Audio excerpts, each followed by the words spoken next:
ZEE5 app download ಮಾಡಿ ಮತ್ತು ಸಂಪೂರ್ಣ ಸಂಚಿಕೆಗಳನ್ನು ಉಚಿತವಾಗಿ ನೋಡಿ.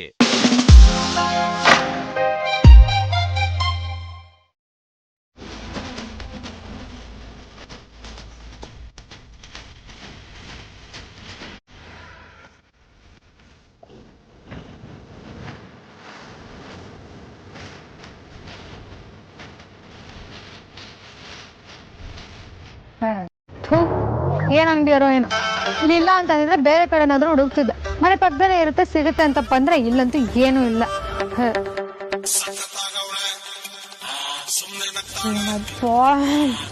ಹಲೋ, ಏನಯ್ಯ ನಿನ್ ರೋದ್ನೆ?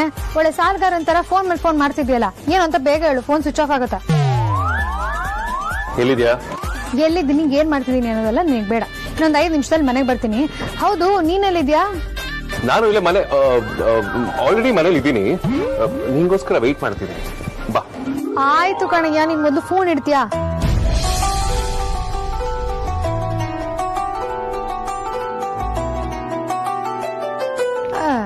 ಬೆಳಗ್ಗೆಯಿಂದ ಒಂದ್ ಕಾಲ್ ಮಾಡಿ ವಿಶ್ ಮಾಡಿಲ್ಲ, ಎದುರುಗಡೆ ಇದ್ರು ವಿಶ್ ಮಾಡಿಲ್ಲ. ಇವಾಗ ಎಲ್ಲಿದ್ಯಾ, ಏನ್ ಮಾಡ್ತಿದ್ಯಾ ಅಂತ ಕೇರ್ ತಗೊಳಕ್ ಬಂದ್ಬಿಟ್ಟ. ಯಾವಾಗ್ಲೂ ಹುಡ್ಗಿರೇ ವಿಶ್ ಮಾಡ್ಬೇಕಾ? ಹುಡ್ಗರ್ಗ್ ಒಂದ್ಸತಿ ನೆನ್ಪಿಟ್ಕೊಂಡು ವಿಶ್ ಮಾಡಕ್ ಆಗಲ್ವಾ? ಇಲ್ಲಿ ರೂಪೋತ್ಸವ ಸವಾಸ ಆಗೋಯ್ತು. ಕರ್ಮ. ಏಯ್, ನೀನ್ ಮನೇಲಿದ್ದೀನಿ ಅಂದಲ್ಲ, ಇಲ್ಲೇನ್ ಮಾಡ್ತಿದ್ಯಾ? ಅದಾ, ನಾನು ಫ್ರೆಂಡ್ ಮೀಟ್ ಮಾಡೋದಕ್ಕೆ ಹೋಗ್ತೀನಿ ಅಂದೆ. ಎಲ್ಲಿ ನಿನ್ ಫ್ರೆಂಡ್ ತೋರ್ಸೋ. ಹಾ, ನೀನ್ ಮನೇಲಿದ್ದೀನಿ ಅಂದಲ್ಲ, ಇಲ್ಲಿ ಮನೆ ತೋರ್ಸೋ. ಹೌದು ಕಣಪ್ಪ, ನಾನ್ ಸುಳ್ಬುರ್ಕಿ, ನಾನೇನಾದ್ರೂ ಹೇಳ್ಕೊತೀನಿ. ಅರೆ ನೀನು ಸತ್ಯ ಹರಿಷ್ಟು ಉಂಡಲ್ವಾ? ನೀನ್ ಯಾಕೆ ಸುಳ್ಳು ಹೇಳ್ದೆ? ಬಜಾರಿ, ನನಗೆ ಕೋಪ ಬರ್ಸ್ಬೇಡ. ಫಸ್ಟ್ ಕ್ವೆಶ್ಚನ್ ಕೇಳಿದ್ ನಾನು, ನನಗೆ ಆನ್ಸರ್ ಮಾಡು. ಏನ್ ಆನ್ಸರ್ ಮಾಡ್ಬೇಕು? ಮಣ್ಣು, ನೀನ್ ಕಳ್ಕೊಂಡಿರೋದು ನನ್ ತಪ್ಪು. ನೀನ್ ಕಳ್ಕೊಂಡಿರೋದಕ್ಕೆ ನಾನ್ ಪಶ್ಚಾತ್ತಾಪ ಪಡ್ಬೇಕು. ಏನಾಯ್ತು ಅಂತ ಇಷ್ಟೊಂದು ಓವರ್ ಆಕ್ಟ್ ಮಾಡ್ತಿದ್ಯಾ? ಅಲ್ಲ ಕಣಯ್ಯ, ನಿನ್ನ ದಡ್ಡ ಅನ್ಕೋಬೇಕಾ ಜಾಣ ಅನ್ಕೋಬೇಕಾ ಒಂದು ಅರ್ಥ ಆಗ್ತಿಲ್ಲ. ಹೆಂಡತಿ ಆಸೆನ ಅರ್ಥ ಮಾಡ್ಕೊಳ್ದಿರೋನು ಎಂತ ಗಂಡನಯ್ಯ? ನೀನ್ ಸುಮ್ನೆ ಏನು ನಾನ್ಸೆನ್ಸ್ ಮಾತಾಡ್ಬೇಡ, ಡೈರೆಕ್ಟ್ ವಿಷಯ ಬಾ. ಅಲ್ಲ ಕಣಯ್ಯ, ನಮ್ ಮದ್ವೆ ಆನಿವರ್ಸರಿಗೆ ನಿನಗ್ ಸರ್ಪ್ರೈಸ್ ಮಾಡ್ಬೇಕು ಅಂತ, ಸಖತ್ತಾಗಿ ಸೆಲೆಬ್ರೇಟ್ ಮಾಡ್ಬೇಕು ಅಂತ ಕೇಕ್ ತಗೊಂಡಿದ್ದೆ. ಕ್ಯಾಂಡಲ್ ತಗೊಳ್ಳೋದು ಮರ್ತೋಗಿದೆ. ಅದನ್ನ ತಗೊಳ್ಳೋದಕ್ಕಂತ ಇಲ್ಲಿಗೆ ಬಂದ್ರೆ ನೀನ್ ನನ್ ಸರಿಗೆ ಇಟ್ಕೊಂಡು ಇಲ್ಲಿಗೆ ಬಂದಿದ್ಯಲ್ಲ. ಈ ಸರ್ಪ್ರೈಸ್ ಎಲ್ ಬೇರೆ ಇರತ್ತೆ ಹೇಳು? ಇಲ್ಲಿ ಬೇರೆ ಬಂದು ಲಾಕ್ ಆಗಿದೀವಿ. ಯಾವ ಕರ್ಮನೋ.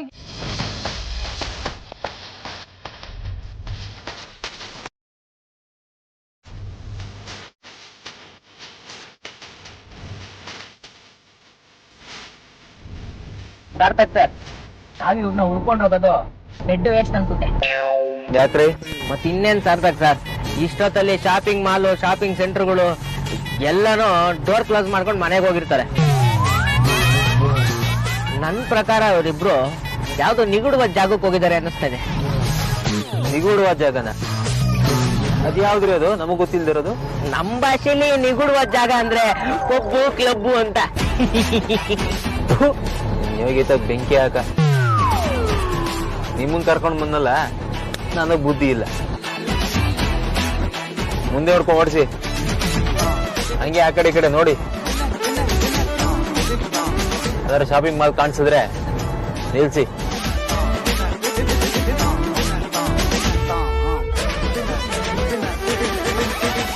ಏಯ್, ಸರಿಯಾಗಿ ಓಡಿಸ್ರಿ. ನಾವಂದ್ರೆ ಕೊಟ್ಟಿದ್ದ ಡೀಲ್ ನಿಮ್ಗೆ.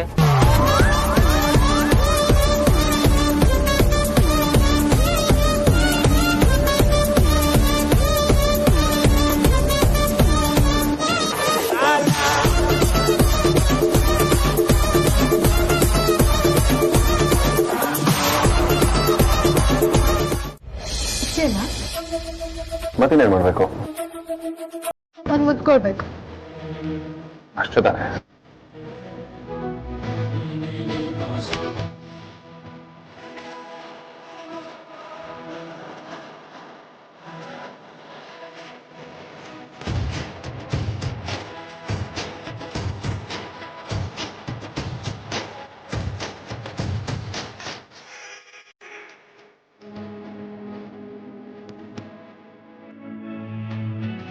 ಯೋ, ದೊಡ್ಡ ಆಸೆ ಪಡ್ಕ ಕಣಯ್ಯ ನೀನು. ಆರೋಪ ನನ್ ಮೇಲ? ಮತ್ತಿನ್ನೇನು, ಮುತ್ಕೊಡು ಅಂದ ತಕ್ಷಣ ಕೊಟ್ಬಿಡದ? ಯಾವಾಗ ಸತಾಯಿಸ್ಬೇಕು, ಯಾವಾಗ ಇಮಿಡಿಯೇಟ್ ಆಗಿ ಕೊಡ್ಬೇಕು ಅನ್ನೋದೇ ಗೊತ್ತಿಲ್ವಲ್ಲಯ್ಯ ನಿನ್ಗೆ. ಬಾರಿ ಆಯ್ತು ನಿಮ್ದು. ಕಿಸ್ ಕೊಡದೇ ಇದ್ರೆ ನೀನ್ ರೊಮ್ಯಾಂಟಿಕ್ ಎಲ್ಲ ಅಂತೀಯ, ಕಷ್ಟ ನಿನ್ನ ಹತ್ರ. ನಾನು ಹೇಳೋ ಕೆಲವು ಸೂಕ್ಷ್ಮಗಳು ನಿಂಗೆ ಅರ್ಥ ಆಗ್ಲೇ ಇಲ್ಲ ಅಂದ್ರೆ ನಿಂಗೆ ರೊಮ್ಯಾಂಟಿಕ್ ಸೆನ್ಸ್ ಕಡಿಮೆ ಇದೆ ಅಂತಾನೆ ಅರ್ಥ. ಒಟ್ಟಲ್ಲಿ ನಿನಗೆ ನಾನು ಆಡ್ಕೊಳ್ಬೇಕು ಅಷ್ಟೇ ತಾನೆ? ಅಷ್ಟೇ ಅಲ್ಲ, ಈ ಟೈಮು 11:15 ಆಗ್ತಾ ಬರ್ತಿದೆ. ನಾವು ನೋಡಿದ್ರೆ ಇಲ್ಲಿ ಲಾಕ್ ಆಗಿದ್ದೀವಿ. ಇಲ್ಲಿಂದ ಆಚೆ ಹೇಗೆ ಹೋಗೋದು ಅಂತ ಪ್ಲಾನ್ ಮಾಡ್ಬೇಕು. ಹೌದಲ್ಲ? ಇನ್ನು ಆಚೆ ಹೇಗೆ ಹೋಗೋದು? ಹಾ, ನನ್ನನ್ ಕೇಳಿದ್ರೆ ಏನಾದ್ರು ಮಾಡು, ಕಾಲ್ ಮಾಡು. ನೀನು ನೋಡ್ತಾ ಮನೆಗೆ ಫೋನ್ ಮಾಡದೆ ಮತ್ತೆ ಹೋದೆ. ಈಗಲೇ ನಮ್ಮನ್ನು ಕರ್ಕೊಂಡು ಹೋಗೋ ವ್ಯವಸ್ಥೆ ಮಾಡ್ತೀನಿ. ಅಯ್ಯೋ, ಫೋನ್ ಸ್ವಿಚ್ ಆಫ್ ಆಗೋಗಿದೆ. ಈ ಟೈಮಲ್ಲಿ ಇದೊಂದು ಕಮ್ಮಿ ಇತ್ತು. ಬಜಾರಿ, ಇವತ್ತು ಆಫೀಸಲ್ಲಿ ಸಿಕ್ಕಾಪಟ್ಟೆ ಕೆಲಸ ಐತಲ್ಲ, ಫೋನ್ ಚಾರ್ಜ್ ಮಾಡೋದೇ ಮರ್ತು ಹೋದೆ. ಸರಿ ನಿನ್ ಫೋನ್ ಕೊಡು. ನನ್ನ ಫೋನ್ ನಿನ್ ಫೋನ್ಗಿಂತ ಮುಂಚೆನೆ ಸ್ವಿಚ್ ಆಫ್ ಆಗಿದೆ.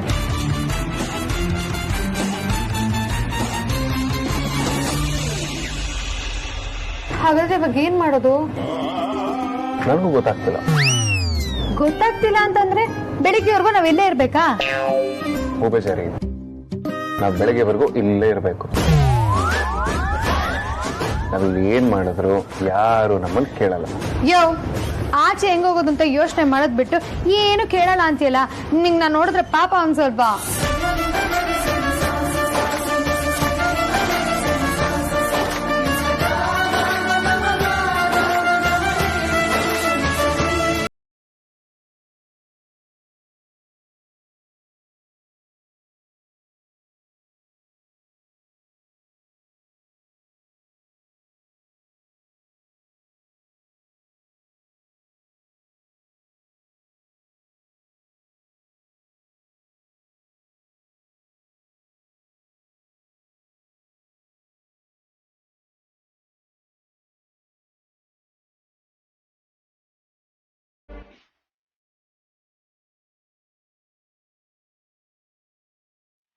ತುಂಬಾ ಚೆನ್ನಾಗಿದೆ ವೇದಾಂತ್. ಆದ್ರೂ ನಾನು ಅಷ್ಟೊಂದ್ ಸತಿ ಕೂಗ್ದಾಗ ನೀನ್ ಯಾಕೇನು ಮಾತಾಡ್ಲಿಲ್ಲ? ನಂಗೆ ಎಷ್ಟು ಭಯ ಆಯ್ತು ಗೊತ್ತಾ ಇಲ್ಲಿ. ನಾನು ನಿನ್ನ ಬಿಟ್ಟು ಎಲ್ಲಿ ಹೋಗ್ತೀನಿ? ಸುಮ್ಮನೆ ಚಿಕ್ಕದಾಗ ಒಂದು ಸರ್ಪ್ರೈಸ್ ಕೊಡ್ಬೇಕು.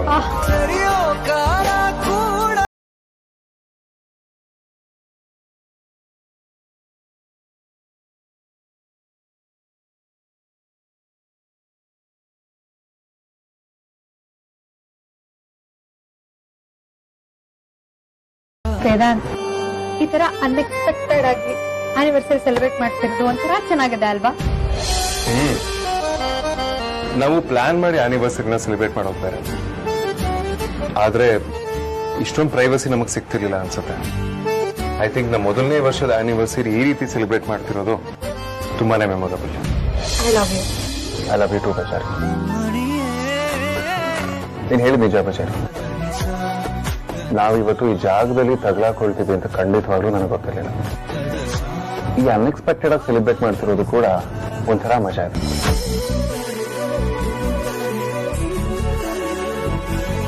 ನಾನಿವತ್ತು ಕೆಲಸದ ಪ್ರೆಷರ್ನ ಮರೆತು ಆಫೀಸಿಂದ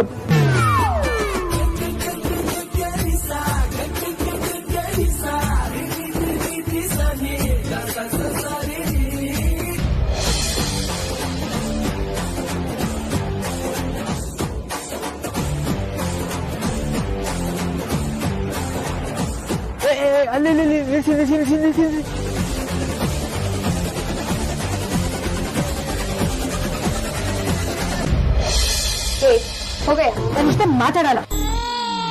ಏಯ್ ಸೈಕೋ, ಇಷ್ಟೊಂದಂಗ ಕರೆಕ್ಟ್ ಆಗಿದ್ದಲ್ಲ, ಏನಾಯ್ತು ನಿನಗೆ? ಕೋಪ ಏನಕ್ಕೆ? ಹಾ, ಬೆಳಿಗ್ಗೆಯಿಂದ ಆಫೀಸಲ್ಲಿ ನೀನ್ ಕಣ್ಮುಂದೆ ತಿರುಗ್ತಿದ್ನಲ್ಲ, ನಾನ್ ವಿಶ್ ಮಾಡ್ದ. ಈ ಸತ್ತು ನಮ್ ಫಸ್ಟ್ ಆನಿವರ್ಸರಿ ಅನ್ನೋದು ಮರ್ತೋಗಿದೆ ನಿನಗೆ. ನನಗೆ ಗೊತ್ತು. ಏಯ್ ಇಪ್ಪತ್ತು ಅಂತ 15 ಹೇಳಿದ್ದು ನಂಬರ್ ಅಲ್ಲಿ ಇದೆ, ಕಾಲ್ ಮಾಡಿ. ಹೌದಾ? ಸಾರಿ, ಹಿಂದಿ ಬರಲ್ಲ. 991.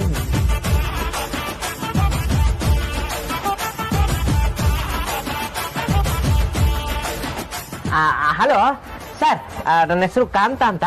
ನಮ್ ಬಾಸು ಮತ್ತೆ ಅವ್ರ ವೈಫು ನಿಮ್ ಸೂಪರ್ ಮಾರ್ಕೆಟ್ ಒಳಗಡೆ ತಗ್ಲಾಕೊಂಡ್ಬಿಟ್ಟಿದ್ದಾರೆ. ನೀವು ವಾಚ್ಮ್ಯಾನ್ಗೆ ಒಂಚೂರು ಹೇಳ್ಬಿಟ್ಟು ಲಾಕ್ ಓಪನ್ ಮಾಡಿಸಿ ಶೆಟ್ರ್ ಎತ್ತಿದ್ರೆ ಅವ್ರನ್ನ ಆಚೆ ಕರ್ಕೊಂತೀವಿ. ಕಾಂತ, ಸಾರ್ಥಕ್, ಏನಾಗ್ತಿದೆ ಆಚೆ ಕಡೆ ಹೇಳಿ. ಬಾಸ್, 2 ನಿಮಿಷ ಮಾತಾಡ್ತಾ ಇದ್ದೀನಿ ಬಾಸ್. ಏನ್ ಹುಡುಗಾಟ ಆಡ್ತಿದ್ದೇವೇನ್ರಿ? ಯಾವ್ಯಾವನ ಲಾಕ್ ಆಗ ಕೇಳಿದ್ದು ಅಲ್ಲ, ನಾವ್ ಯಾವನ ಒಳಗಡೆ ಇರೋಕ್ ಬಿಡಲ್ಲ ಅಂತದ್ರಲ್ಲಿ ಹೇಗೆ ಒಳಗಡೆ ಸೇರ್ಕೊಂಡ್ರು ಅವರು? ಸರ್, ಏನೋ ಸಣ್ಣದಾಗ ಒಂದು ಮಿಸ್ಟೇಕ್ ಆಗ್ಬಿಟ್ಟಿದೆ. ದಯವಿಟ್ಟು ನೀವು ಸ್ವಲ್ಪ ದೊಡ್ಡ ಮನ್ಸು ಮಾಡಿದ್ರೆ ಒಳಗಡೆ ತಗ್ಲಾಕೊಂಡಿರೋ 2 ಜೀವಗಳು ಆಚೆ ಬರ್ತವೆ. ನೋಡಿ, ಬೆಳಗ್ಗೆ ಹೋಗೋ ನಾ ಯಾವುದೇ ಕಾರಣಕ್ಕೂ ಬಾಗಿಲು ತೆಗೆಯಲ್ಲ. ಇದಕ್ಕೆಲ್ಲ ನಮ್ಮ ಕಂಪ್ನಿ ರೂಲ್ಸ್ ರೆಗ್ಯುಲೇಷನ್ ಎಲ್ಲ ಒಪ್ಪಲ್ಲ. ಇದಕ್ಕೆಲ್ಲ ಹೈಯರ್ ಅಥಾರಿಟಿ ಪರ್ಮಿಷನ್ ಬೇಕಾಗುತ್ತೆ. Hello hello sir sir hello hello hello hello sir sir call ಕಟ್ಟಾಯ್ತು, ಏನಂತೆ?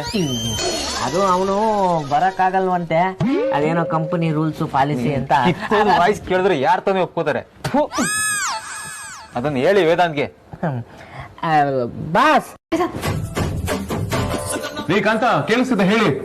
ಅವನು ಇವಾಗ ಬರಕ್ಕಾಗಲ್ವಂತೆ, ಬೆಳಗ್ಗೆನೆ ಅಂತ ಬರೋದು. ಅಲ್ಲಿವರೆಗೂ ಜೋಡಿ ಹಕ್ಕಿಗಳು ಒಳಗಡೆನೆ ಇರ್ಬೇಕು.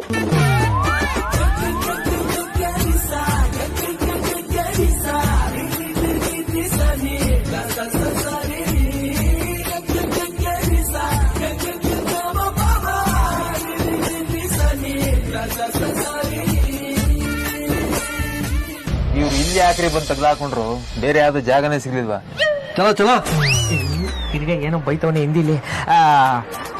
ತುಮ್ ಕೂತ್ಕೋ, ಹಮ್ ಕಾರಲ್ಲಿ ಕೂತ್ಕೋ. ಕ್ಯಾ? ತುಮ್ ಕೂತ್ಕೋ, ಹಮ್ ಕಾರಲ್ಲಿ ಕೂತ್ಕೋ.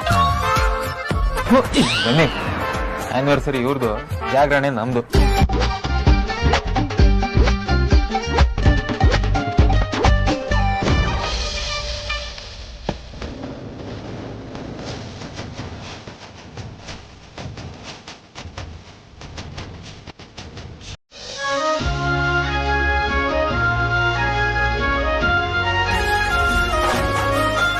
ಅಕ್ಕ, ಏ ಅಮ್ಮ, ಎಲ್ಲೇ ಹೋಗಿದ್ದೆ? ನಿಮ್ಮಿಬ್ರಿಗೂ ಏನೂ ಆಗಿಲ್ಲ ಅಲ್ವಾ? ವೇದಾಂತ್ ಅವ್ರೆ, ಎಲ್ಲಿ ಹೋಗಿದ್ರಿ? ಹೇಳಿ ಹೋಗ್ಬೇಕಾಗಿತ್ತಲ್ವಾ? ವೇದಾಂತ್, ಎಲ್ಲಿ ಹೋಗಿದ್ದೆ? ನಿನ್ಗೇನು ಆಗಿಲ್ಲ ತಾನೆ? ನೀನ್ ರಾತ್ರಿ ಮನೆಗ್ ಬಂದಿಲ್ಲ ಅಂತ ನಾನು ಎಷ್ಟು ಭಯ ಪಟ್ಕೊಂಡಿದ್ದೆ ಗೊತ್ತಾ? ನಿನ್ನನ್ನೇ ಕಾಯ್ಕೊಂಡು ನನ್ ಮಲ್ಗೆ ಇಲ್ಲ. ಅದ್ ಸರಿ, ರಾತ್ರಿ ಎಲ್ಲಿ ಹೋಗಿದ್ದೆ? ಯಾಕೆ ಮನೆಗ್ ಬರ್ಲಿಲ್ಲ? ಅಯ್ಯೋ ಅತ್ತೆ, ಅದೊಂದು ದೊಡ್ಡ ಕತೆ. ನಾವಿಬ್ರು ಗಿಫ್ಟ್ ತಗೊಳ್ಳೋಣ ಅಂತ ಒಂದೇ ಮಾಲಿಗೆ ಹೋಗಿದ್ವಿ. ಅಲ್ಲಿ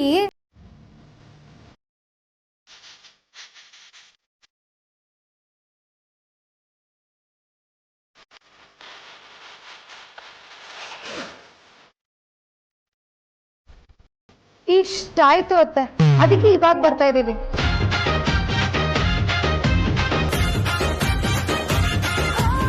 ಅದು ಏನ್ ಹೇಳಿಯತ್ತೆ, ಇಷ್ಟೆಲ್ಲ ಆಗೋದಕ್ಕೆ ಇವನೇ ಕಾರಣ, ಎಲ್ಲ ಇವನಿಂದನೇ ಆಗಿದ್ದು. ಏ ಬಜಾರಿ, ಏನ್ ಮಾತಾಡ್ತೀನಿ? ಇದಕ್ಕೆಲ್ಲ ಕಾರಣ ನೀನು, ಎಲ್ಲ ನಿನ್ನಿಂದಾಗಿದೆ. ನಾನ್ ಹೆಂಗೆ ಕಾರಣ ಆಗ್ತೀನಿ? ಅಲ್ಲಿ ನೀನ್ ಬಂದಿಲ್ಲ ಅಂದಿದ್ರೆ ಲಾಕ್ ಆಗ್ತಿದ್ವಾ? ನೀನ್ ಶಾಪಿಂಗ್ ಹೋಗ್ತೀನಿ ಅಂತ ನಾನು ಮುಂಚೆನೆ ಹೇಳ್ಬೇಕಿತ್ತು. ನೀನ್ ಯಾಕೆ ಹೇಳಿಲ್ಲ? ಹೇಳಿದಿದ್ರೆ ಇಬ್ರು ಜೊತೆಗೆ ಹೋಗ್ಬೋದಿತ್ತು. ಅಲ್ಲಯ್ಯ, ನಿನಗೆ ಹೇಳ್ಬೇಕು ಅಂತ ಕಾನೂನು ಇದೆಯಾ? ಅಥವಾ ನೀನ್ ತಾಳಿ ಕಟ್ಟೋ ಟೈಮಲ್ಲಿ ನಾನು ಎಲ್ಲಿಗೆ ಹೋಗಿದ್ರು ಹೇಳ್ಬಿಟ್ಟು ಹೋಗ್ತೀನಿ ಅಂತ ಅಗ್ರಿಮೆಂಟ್ ಸೈನ್ ಮಾಡ್ಕೊಟ್ಟಿದ್ದೀನ? ಸೈನ್ ಮಾಡಿಸ್ಕೊಂಡಿದ್ರೆ ಬೆಟರ್ ಇರ್ತಿತ್ತು. ನೀನು ನಂಬಿ ಮದ್ವೆ ಆದ್ನಲ್ಲ, ಯಾಮಾರ್ಬಿಟ್ಟೆ. ನೀನಲ್ಲ ಈ ಕಣ ಯಾಮಾರಿದ್ದು, ನಾನು ಯಾಮಾರಿದ್ದು. ನೀನ್ ಇಂಥ ಮನುಷ್ಯ ಅಂತ ಮೊದ್ಲೇ ಗೊತ್ತಿದ್ರೆ ಇನ್ನ ಮದ್ವೆ ಆಗೋದಲ್ಲ, ನಿನ್ ಮುಖ ಕೂಡ ನೋಡ್ತಾ ಇರ್ಲಿಲ್ಲ. ನಾನು ಅಷ್ಟೇ, ನೀ ಈ ಲೆವೆಲ್ ಬಜಾರಿ ಅಂತ ನನಗೆ ಗೊತ್ತಿದ್ರೆ ನೀನ್ ಸವಾಸನೆ ಮಾಡ್ತಿದ್ದೆ. ಮಾಡು ಅಂತ ನಾನ್ ಹೇಳಿದ್ನಾ?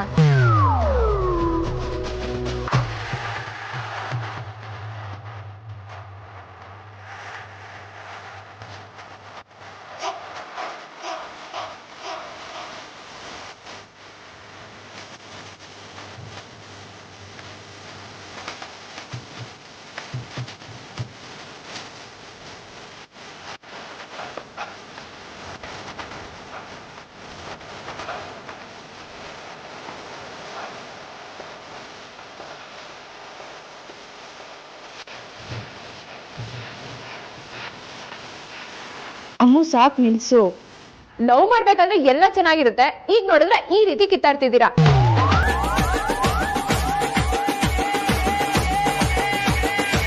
ಆರ್ತಿ, ನೀನ್ ಇವ್ರಿಬ್ರು ನಂಬ್ಕೊಂಡು ಏನು ಹೇಳಕ್ ಹೋಗ್ಬೇಡ. ಇವರಿಬ್ರು ಯಾವಾಗ ಜಗಳ ಆಡ್ತಾರೋ, ಯಾವಾಗ ಸರಿ ಹೋಗ್ತಾರೋ ಒಂದು ಗೊತ್ತಾಗಲ್ಲ. ಅಲ್ಲ ಅಗ್ರಜ, ನಾವೆಲ್ಲ ಸೇರಿ ನಿಮ್ ಆನಿವರ್ಸರಿನ ಡೆಕೋರೇಟ್ ಮಾಡಿ ತುಂಬಾ ಚೆನ್ನಾಗಿ ಸೆಲೆಬ್ರೇಟ್ ಮಾಡೋಣ ಅನ್ಕೊಂಡ್ರೆ ಇದರಲ್ಲಿ ಏನೋ ಷಡ್ಯಂತ್ರ ಖಂಡಿತವಾಗ್ಲೂ ನಡೀತಿದೆ.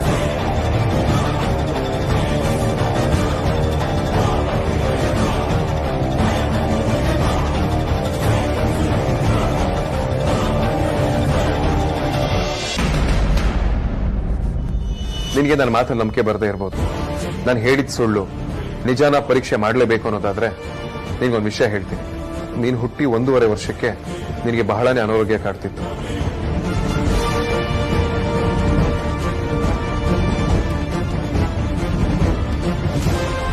ನಿನ್ನ ತಂದೆ ತಾಯಿ ಎಲ್ಲ ಹಾಸ್ಪಿಟಲ್ಗಳಿಗೆ ನಿನ್ನ ತೋರಿಸಿದ್ರು. ಎಲ್ಲ ಡಾಕ್ಟರ್ಗಳು ನೀನು ಬದುಕೋದಿಕ್ಕೆ ಸಾಧ್ಯನೇ ಇಲ್ಲ ಅಂತ ಹೇಳ್ತಿದ್ರು. ಎಲ್ಲಾ ಕಡೆ ತೋರಿಸಿದ್ರು ವಾಸಿ ಆಗ್ತಿಲ್ಲ. ಆಗ ನಿನ್ನ ತಂದೆ ತಾಯಿ ಇಬ್ರು ನಿಮ್ಮ ಮನೆ ದೇವ್ರ ದೇವಸ್ಥಾನಕ್ಕೆ ಹೋಗಿ ಒಂದು ಹರಕೆನ ಮಾಡ್ಕೊಳ್ತಾರೆ. ಅದಾದ್ಮೇಲೆ ನಿನ್ನ ಕಾಯಿಲೆ ವಾಸಿ ಆಯ್ತು.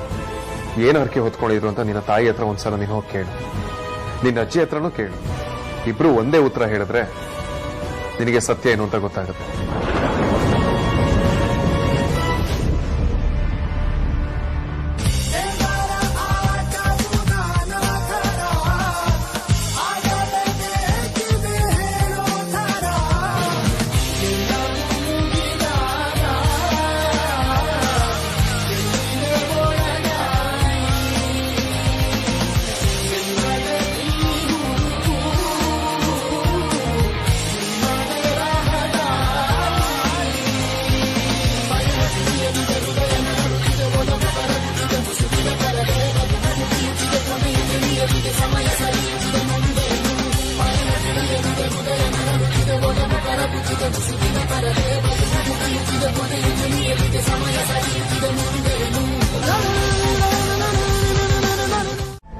ಹಲೋ ಹಲೋ ವೇದಾಂತ್, ಎಲ್ಲಿದ್ಯಾ? ಮನೆಗೆ ಬರ್ತಾ ಇದ್ದೀನಿ. ಯಾಕೆ? ಇವತ್ ಸಂಜೆ ಶಾಪಿಂಗ್ ಹೋಗೋಣ, ಬರ್ತೀಯಾ?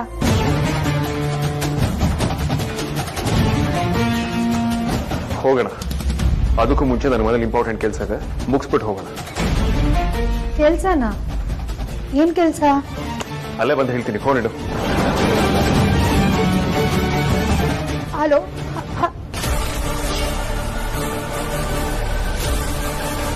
ಇವನ್ ಯಾಕೆ ಟೆನ್ಷನ್ ಅಲ್ಲಿದ್ದಾನೆ? ತೇಜಸ್ ವಿಷಯಕ್ಕೆ ಮತ್ತೇನಾದ್ರು ತಲೆ ಕೆಡ್ಸ್ಕೊಂಡಿರ್ಬೋದಾ?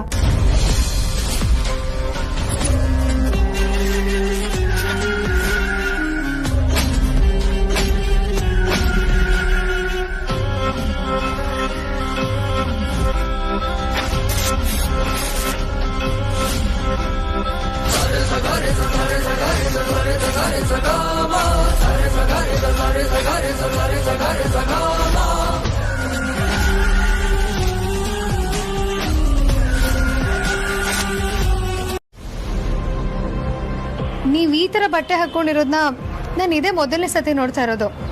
ಇದಕ್ಕೂ ಮುಂಚೆ ನೀವ್ ಈ ತರ ಬಟ್ಟೆ ಹಾಕ್ತಿರ್ಲಿಲ್ಲ ಅಲ್ವಾತೆ? ಅದು ನನಗೂ ಈ ತರ ಡ್ರೆಸ್ ಹಾಕೊಳ್ಳಕ್ ಇಷ್ಟ ಇಲ್ಲ ಅಮ್ಮ. ಆದ್ಯ ಈ ಡ್ರೆಸ್ ತಂದ್ಕೊಟ್ಟು ನೀವ್ ಹಾಕೊಳ್ಳೇಬೇಕು ಅಂತ ಫೋರ್ಸ್ ಮಾಡಿದ್ಲು. ಅವಳಗ್ ಬೇಜಾರಾಗ್ಬಾರ್ದಲ್ವಾ, ಅದಕ್ಕೆ ಹಾಕೊಂಡೆ. ಅದಕ್ಕೆ ತಂದ್ಕೊಟ್ರಾ? ಹೂನಮ್ಮ, ಅವಳೇ ತಂದ್ಕೊಟ್ಟಿರೋದು. ಅವಳು ಪ್ರೀತಿಯಿಂದ ತಂದ್ಕೊಟ್ಟಿದ್ದಾಳೆ. ನಾನು ಹಾಕೊಳ್ಳಿಲ್ಲ ಅಂದ್ರೆ ಅವಳಿಗೆ ಬೇಜಾರಾಗತ್ತಲ್ವಾ, ಅದಕ್ಕೆ ಹಾಕೊಂಡೆ. ಅಮೂಲ್ಯ, ನಿಂಗೆ ಈ ಡ್ರೆಸ್ ಇಷ್ಟ ಆಗಿಲ್ಲ ಅಂದ್ರೆ ಹೇಳು, ನಾಳೆಯಿಂದ ನಾನು ಹಾಕೊಳ್ಳೋದೇ ಇಲ್ಲ. ಚೇಚೆ, ಆ ಥರ ಎಲ್ಲ ಏನೂ ಇಲ್ಲ ಅತ್ತೆ. ನಿಮ್ಗೆ ಯಾವ ತರ ಇಷ್ಟ ಆಗುತ್ತೋ ಆ ತರ ಬಟ್ಟೆ ಹಾಕೊಳ್ಳಿ. ಯಾಕಂದ್ರೆ ಇದು ನಿಮ್ಮನೆ, ನಿಮ್ಮನ್ನ ಯಾರು ಪ್ರಶ್ನೆ ಮಾಡಲ್ಲ. ಇನ್ಫ್ಯಾಕ್ಟ್ ಹೇಳ್ಬೇಕು ಅಂದ್ರೆ ನೀವು ಈ ಡ್ರೆಸ್ ಅಲ್ಲಿ ಚೆನ್ನಾಗೇ ಕಾಣಿಸ್ತಿದ್ದೀರಾ. ಬಟ್ ನಾನು ಈ ಡ್ರೆಸ್ ಅಲ್ಲಿ ನಿಮ್ಮನ್ನ ಫಸ್ಟ್ ಟೈಮ್ ನೋಡ್ತಿರೋದ್ರಿಂದ ಕೇಳ್ದೆ ಅಷ್ಟೇ. ಓಹ್ ಹೌದಾ, ಸರಿನಮ್ಮ, ಆಯ್ತು. ಹಾ ಅತ್ತೆ, ನಂಗೆ ಹೇಳೋದ್ ಮರ್ತೋಯ್ತು.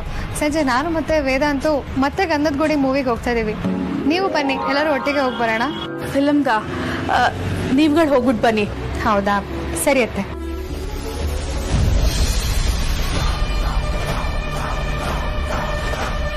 ಹಬ್ಬ, ಯಾರನ್ನ ಬೇಕಾದ್ರೂ ಏಮಾರಿಸ್ಬೋದು, ಆದ್ರೆ ಇವಳನ್ನ ಮಾತ್ರ ಏಮಾರ್ಸಕ್ಕಾಗಲ್ಲ. ನನ್ಗೆ ಎಷ್ಟು ಖುಷಿ ಆಯ್ತು ಗೊತ್ತಾ? ಅವ್ರೇನಾದ್ರೂ ಮನ್ಸು ಮಾಡಿದ್ರೆ ನಿನ್ಗೊಂದು ಒಳ್ಳೆ ಸಂಬಂಧನೇ ಹುಡುಕೊಡ್ತಾರೆ ಕಣೆ. ಸುತ್ತಿ ಬಳಸಿ ಅದನ್ನೇ ಮಾತಾಡಿದ್ರು ಅನ್ನೋ ಹಾಗೆ ನೀನ್ ಯಾಕಮ್ಮ ನನ್ ಮದ್ವೆ ವಿಷಯನೇ ಮಾತಾಡ್ತಿರ್ತೀಯ? ನೋಡು, ನನ್ಗೆ ಈಗ ಮದ್ವೆ ಆಗೋದಕ್ಕೆ ಇಷ್ಟ ಇಲ್ಲ. ನಿನ್ ಪದೇ ಪದೇ ನನ್ ಮದ್ವೆ ವಿಷಯ ಎತ್ಬೇಡ ಅಷ್ಟೇ. ಏನೇ ನೀನು ಮದ್ವೆ ಆಗಲ್ಲ ಅಂತ ಕಡ್ಡಿ ತುಂಡು ಮಾಡಿದಾಗ ಹೇಳ್ತಿದ್ಯಾ? ಅವಳೆ ನಿನ್ ಫ್ರೆಂಡ್ ಅರ್ಪಿತಾ ಮದ್ವೆ ಮಾಡ್ಕೊಂಡು ಹೋದ ವರ್ಷ, ಈಗಾಗ್ಲೇ ಮಗು ಇದೆ. ನಿನಗೂ ಅಷ್ಟೇ, ಕರೆಕ್ಟ್ ಟೈಮಿಗೆ ಮದ್ವೆ ಮಾಡಿದ್ದಿದ್ರೆ ನಿನ್ಗೂ ಒಂದ್ ಮಗು ಇರೋದು. ನೋಡು, ದಿನೇ ದಿನೇ ವಯಸ್ಸು ಬರೋದಿಲ್ಲ. ಕರೆಕ್ಟ್ ಟೈಮಿಗೆ ಮದ್ವೆ ಮಾಡ್ಕೊಂಡ್ಬಿಡ್ಬೇಕು. ಮರ್ಯಾದೆಯಾಗಿ ಮದ್ವೆ ಮಾಡ್ಕೊಂಡು ನಿನ್ ಗಂಡನ ಜೊತೆ ಸಂಸಾರ ಮಾಡ್ಕೊಂಡಿರೋ, ಗೊತ್ತಾಯ್ತಾ? ನೀನ್ ಒಳ್ಳೆ ಮಾತಿಂದ ಹೇಳಿದ್ರು ಅಷ್ಟೇ, ಕೆಟ್ಟ ಮಾತಿಂದ ಹೇಳಿದ್ರು ಅಷ್ಟೇ. ನನಗ್ ಮದ್ವೆ ಆಗಕ್ ಇಷ್ಟ ಇಲ್ಲ ಅಂದ್ರೆ ಇಷ್ಟ ಇಲ್ಲ ಅಷ್ಟೇ. ಇನ್ಮೇಲೆ ಏನಾದ್ರು ಆ ಅರ್ಪಿತಾ ಮದ್ವೆ ಆದ್ಲು, ಆ ಸುಮಾ ಮದ್ವೆ ಆದ್ಲು ಅಂತ ಇನ್ನೊಂದ್ಸತಿ ಹೇಳ್ಕೊಂಡ್ ಬಂದ್ರೆ ಚೆನ್ನಾಗಿರಲ್ಲ ಅಷ್ಟೇ. ನೋಡಮ್ಮ, ಇನ್ಮೇಲೆ ಈ ವಿಷಯ ಏನಾದ್ರು ಎತ್ತಿದ್ರೆ ನಿನ್ ಪಾಲಿಗೆ ನಾನ್ ಸತ್ತೆ ಅಂತ ತಿಳ್ಕೊಂಬಿಡು. ಅದಿತಿ, ನನ್ ಮಾತು ಕೇಳೆ ಅಕ್ಕ. ಅಯ್ಯೋ ನಿನ್ನ, ಏನಾಗಿದೆ ನಿಮ್ಮ ಅಕ್ಕನ್ಗೆ? ಯಾಕೆ ಇವಳು ಹೀಗಾಡ್ತಿದ್ದಾಳೆ? ಮದ್ವೆ ಮಾಡ್ಕೊಂಡ್ ಹೇಳಿದ್ದೆ ತಪ್ಪಾಯ್ತಾ? ಅಲ್ಲ ಕಣೆ, ಮದುವೆ ವಯಸ್ಸಿಗೆ ಬಂದಿರೋ ಮಕ್ಕಳನ್ನ ಮನೇಲಿ ಇಟ್ಕೊಂಡು ಕೂತ್ಕೊಳಕ್ಕಾಗತ್ತಾ? ಜನ ನಮ್ಮನ್ನ ಅಂತಾರೆ. ಅಲ್ಲ, ಏನು ನಿಮ್ಮ ಅಕ್ಕನ ಕತೆ? ಯಾರನ್ನಾದ್ರೂ ಪ್ರೀತಿ ಮಾಡಿದಳ? ಇದೊಳ್ಳೆ ಕಥೆ ಆಯ್ತಲ್ಲ, ಅವಳ ವಿಷಯ ನನ್ಗೆ ಗೊತ್ತಿರುತ್ತೆ. ನಿನ್ಗೆ ಅಷ್ಟೊಂದು ಇಂಟ್ರೆಸ್ಟ್ ಇದ್ರೆ ಅವಳನ್ನೇ ಕೇಳ್ಕೊ. ನಿಮ್ಮ ಅಕ್ಕಂದೊಂದ್ ಕತೆ ಆದ್ರೆ ನಿಂದೊಂದ್ ಕೈ ಜಾಸ್ತಿ. ನಾನ್ ಬಂದಿದ್ದೆ ತಪ್ಪಾಯ್ತು ಅನ್ಸುತ್ತೆ ತಾಯಿ.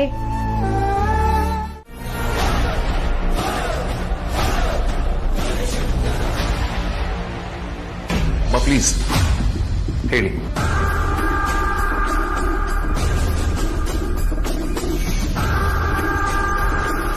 ಓಹ್, ಅದಾ, ನನಗೆ ಮರ್ತೇ ಹೋಗಿತ್ತು. ವೇದಾಂತ್, ಅದೇನಾಯ್ತು ಅಂದ್ರೆ ನಿನಗೆ ತುಂಬಾ ಹುಷಾರಿರ್ಲಿಲ್ಲ.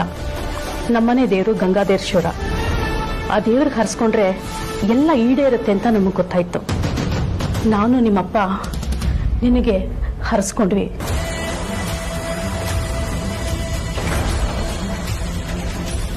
ನಿನಗೆ ಎಲ್ಲಿ ತೋರಿಸಿದ್ರು ಹುಷಾರೇ ಆಗ್ತಿರ್ಲಿಲ್ಲ. ದಿನ ದಿನ ನಿನಗೆ ಜ್ವರ ಜಾಸ್ತಿನೇ ಆಗ್ತಿತ್ತು.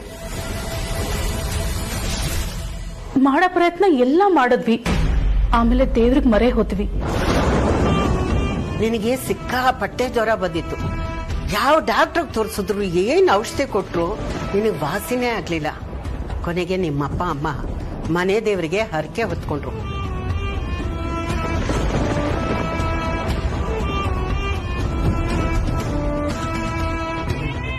ಅಲ್ಲಿ ಭಕ್ತರು ಕೆಂಡಹಾಯ ಸಂಪ್ರದಾಯ ಇದೆ.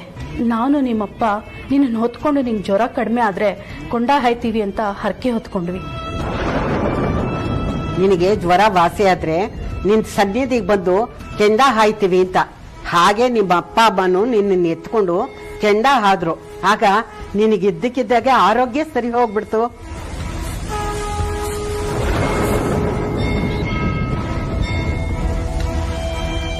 ಕೇಳ್ಕೊಂಡು 1 ವಾರದೊಳಗಡೆನೆ ನಿನಗೆ ಜ್ವರ ಕಡಿಮೆ ಆಯ್ತು.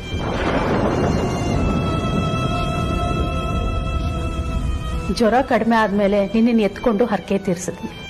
ಇದು ಲೋಕಲ್ ಪೇಪರಲ್ಲಿ ಸುದ್ದಿನೂ ಆಯ್ತು. ಈ ಸುದ್ದಿ ಊರೆಲ್ಲ ಗೊತ್ತಾಯ್ತು ಕಣೋ. ಆಮೇಲೆ ಪೇಪರ್ನಲ್ಲೆಲ್ಲ ಬಂತು ಗೊತ್ತಾ.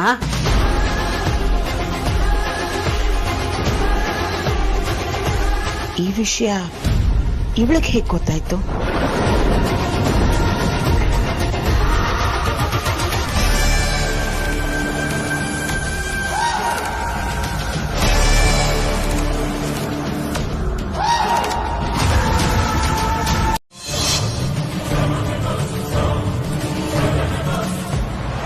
ನಿಮ್ಗೆ ಎಷ್ಟು ಥ್ಯಾಂಕ್ಸ್ ಹೇಳಿದ್ರು ಕಡಿಮೆ ಅಮ್ಮ.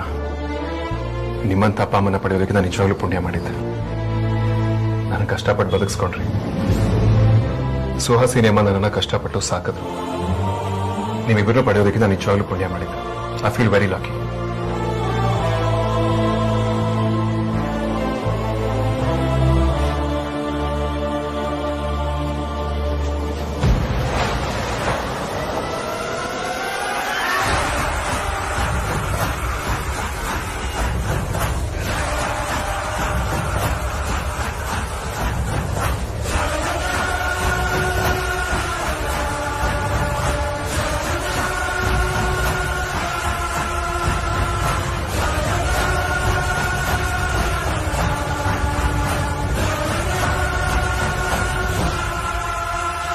ಚಂದ್ರ, ನಿನಗೆ ಹೇಳ್ಕೊಟ್ಟಿದ್ದನ್ನು ಹೇಳಕ್ ಬರಲ್ವಾ?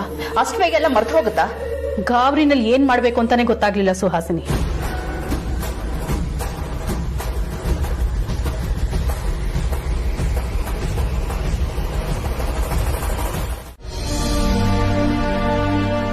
ಆ ವಿಷಯ ಮನಸ್ಸಲ್ಲೇ ಕೊರೆತಿತ್ತು. ಅದನ್ನ ಕ್ಲಾರಿಫೈ ಮಾಡ್ಕೊಳ್ಳೇಬೇಕು ಅಂತ ಅಮ್ಮನ ಹತ್ರ ವಿಷಯದ ಬಗ್ಗೆ ಮಾತಾಡಿದೆ. ಬಟ್ ಅಮ್ಮ ಉತ್ತರ ಕೊಟ್ಟಾದ್ಮೇಲೆ ಸಮಾಧಾನ ಆಯ್ತು. ಬಟ್ ಅಮೂಲ್ಯ ಯಾವುದೋ ಅನಾಮಧೇಯ ಪತ್ರ ನಂಬ್ಕೊಂಡು ಅಮ್ಮನ ಪರೀಕ್ಷೆ ಮಾಡೋದ್ನಲ್ಲ ಅಂತ ತುಂಬಾ ಬೇಜಾರಾಗ್ತದೆ. ಇಲ್ಲ ವೇದಾಂತ್, ನಿನ್ ಜಾಗದಲ್ಲಿ ಬೇರೆ ಯಾರಿದ್ರು ಇದೇ ತರ ಮಾಡ್ತಿದ್ರು. ನೀನು ನಿನ್ ತಾಯಿನ ತುಂಬಾ ವರ್ಷ ಆದ್ಮೇಲೆ ನೋಡ್ತಿದ್ಯಲ್ವಾ, ಅದಕ್ಕೆ ಈ ತರ ಆಗಿದೆ ಅಷ್ಟೇ. ಅದನ್ನ ತಪ್ಪು ಅಂದ್ಕೊಳಕ್ ಆಗಲ್ಲ ವೇದಾಂತ್. ಹಾಗೆ ಈ ಲೆಟರಲ್ಲಿ ಬರ್ತಿರೋದು ಸುಳ್ಳು ಅಂತಾನು ಹೇಳೋದಕ್ಕಾಗಲ್ಲ. ನೀ ಚಿಕ್ಕವನಿದ್ದಾಗ ನಿನ್ ಜೀವನದಲ್ಲಿ ಏನಾಗಿತ್ತು ಅದನ್ನೇ ಬರ್ದಿದ್ದಾರೆ. ಅದನ್ನ ಅಜ್ಜಿ ಕೂಡ ನಿಜ ಅಂತ ಒಪ್ಕೊಂಡಿದ್ದಾರೆ. ಅಮೂಲ್ಯ, ಅಜ್ಜಿ ಹೇಳಿದ್ದೀನಿ, ಅಮ್ಮ ಹೇಳಿದ್ಮೇಲೆ ನನಗೆ ಸಮಾಧಾನ ಆಯ್ತು. ಇಲ್ಲ ಖಂಡಿತವಾಗ್ಲೂ ಅದೇ ಕನ್ಫ್ಯೂಷನ್ ಅಲ್ಲಿ ಇರ್ತಿದೆ. ಇನ್ ಮುಂದೆ ಯಾವತ್ತೂ ನನ್ನ ಅಮ್ಮನ ಮೇಲೆ ಡೌಟ್ ಪಡೋದಿಲ್ಲ. ಬಟ್ ಈ ಲೆಟರ್ ಯಾರು ಬರೆದ್ರು, ಯಾಕೆ ಬರೆದ್ರು, ಅವ್ರ ಇಂಟೆನ್ಷನ್ ಏನು ಅನ್ನೋದು ಮಾತ್ರ ಅರ್ಥ ಆಗ್ತಿಲ್ಲ ಅಮೂಲ್ಯ.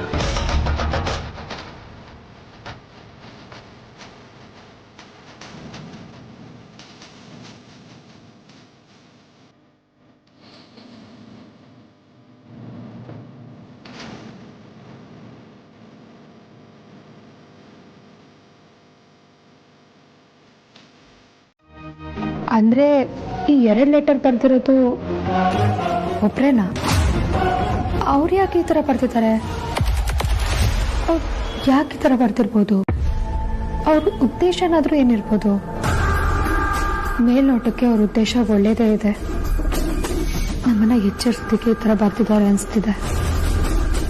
ಅವ್ರು ನಿಮ್ಮ ಫ್ಯಾಮಿಲಿಗೆ ತೊಂದರೆ ಆಗ್ಬೋದು, ಹುಷಾರಾಗಿರಿ ಅಂತ ಬರ್ದಿರೋದ್ರಲ್ಲಿ ಒಂದು ಕನ್ಸರ್ನ್ ಇದೆ.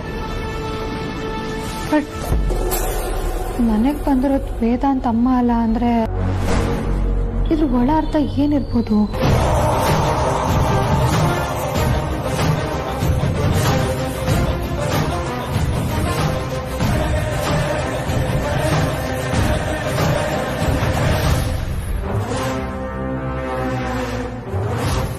ಹಾಗಾದ್ರೆ ನಿಜವಾಗ್ಲೂ ಅವ್ರು ವೇದಾಂತ್ ಅಮ್ಮ ಅಲ್ವಾ? ನೀನು ಪಟಾಕಿ ತಗೊಳಕ್ ಮುಂಚೆ ನನ್ನನ್ನ ಒಂದು ಮಾತು ಕೇಳಿದ್ರೆ ವೇದಾಂತ್ಗೆ ಪಟಾಕಿ ಆಗಲ್ಲ, ತಗೊಂಬರ್ಬೇಡ ಅಂತ ಹೇಳ್ತಿದ್ದೆ. ನೀನು ಪಟಾಕಿ ತಗೊಂಡ್ ಬಂದು ತಪ್ಪು ಮಾಡ್ದೆ ಚಂದ್ರ. ಇನ್ನೊಂದ್ಸಲ ಈ ತರ ತಪ್ಪುಗಳನ್ನ ಮಾಡಕ್ ಮೊದ್ಲು ನನ್ನನ್ನ ಒಂದ್ ಮಾತು ಕೇಳು ಚಂದ್ರ. ನೀನು ಚಂದ್ರನ ಅನ್ನೋರು ನಮ್ಮ ಮನೇಲಿ ಯಾರು ಇಲ್ವಲ್ಲ. ಇವ್ರು ಯಾರಿಗೆ ಚಂದ್ರ ಅಂತಿದ್ದಾರೆ? ನೀನಾಗೆ ಯಾವ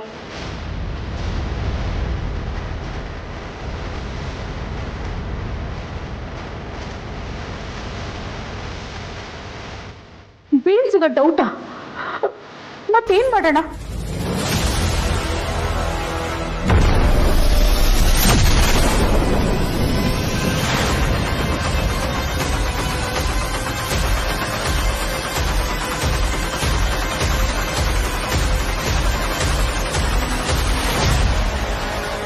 ಅವ್ರು ಯಾರಿಗೂ ಬೇಲ್ ಸಿಕ್ಕಿಲ್ಲ ಅಂದ್ರೆ ಇವ್ರ್ಯಾಕೆ ಇಷ್ಟೊಂದು ಟೆನ್ಷನ್ ಮಾಡ್ಕೊಂಡಿದ್ರು? ಇವ್ರಿಗೂ ಜೈಲಲ್ಲಿ ಇವ್ರಿಗೂ ಏನ್ ಸಂಬಂಧ ಇರ್ಬೋದು? ಅದೇ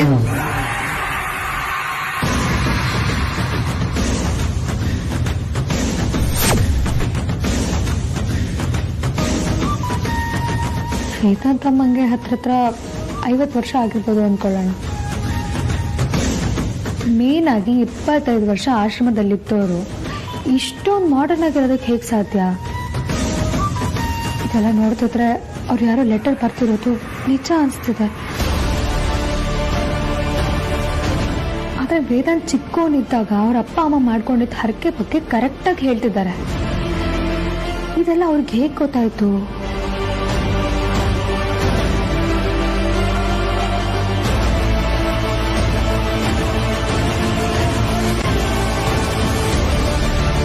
ZEE5 ಆಪ್ ಡೌನ್ಲೋಡ್ ಮಾಡಿ ಎಲ್ಲಾ ಸಂಚಿಕೆಗಳನ್ನು ಸಂಪೂರ್ಣ ಉಚಿತವಾಗಿ ನೋಡಿ.